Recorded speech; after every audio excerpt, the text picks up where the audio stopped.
grandmother had a big market garden and an apple farm, and she didn't really spray it or tend it. She just picked the apples. They had scabs on them, so be it.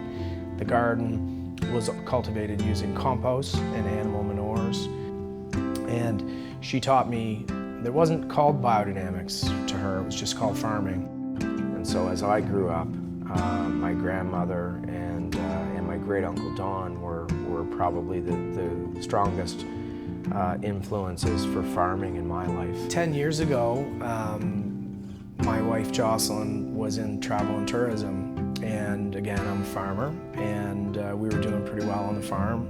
I had some equity built up. We were traveling because of her career. We were going to all the wine regions of the world. Meanwhile, there was a couple of other projects in Nova Scotia that started to really pick up on sparkling wine, internationally becoming recognized. We knew we wanted to do something here.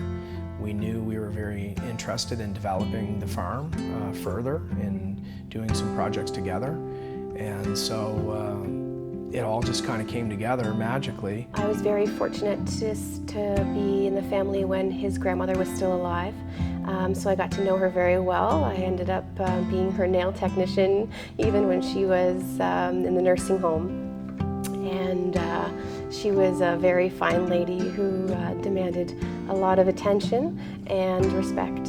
The legacy of the farm, I think, is very fair to say that Michael and I, from our heart, both feel very strong that it is all about the best life for your family, and farming is definitely where that's at.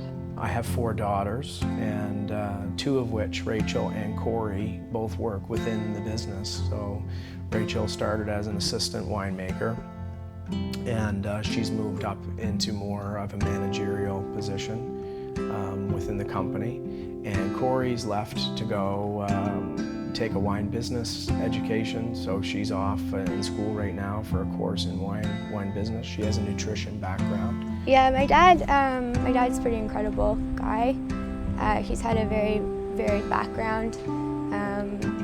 His strength of character is incredible. I just feel like I'm very lucky to have been raised by someone who has instilled the values in us that he has, in particular about legacy and the importance of the farm and keeping it, alive as a farm.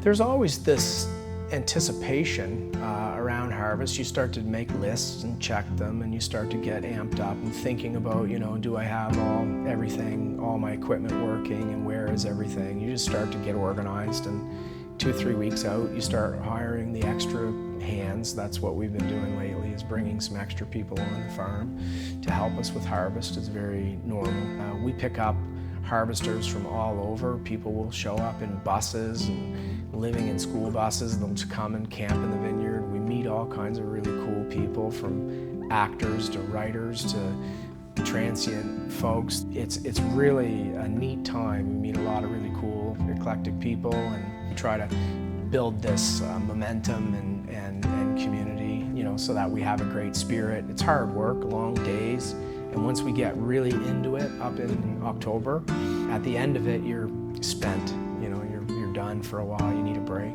It's hard.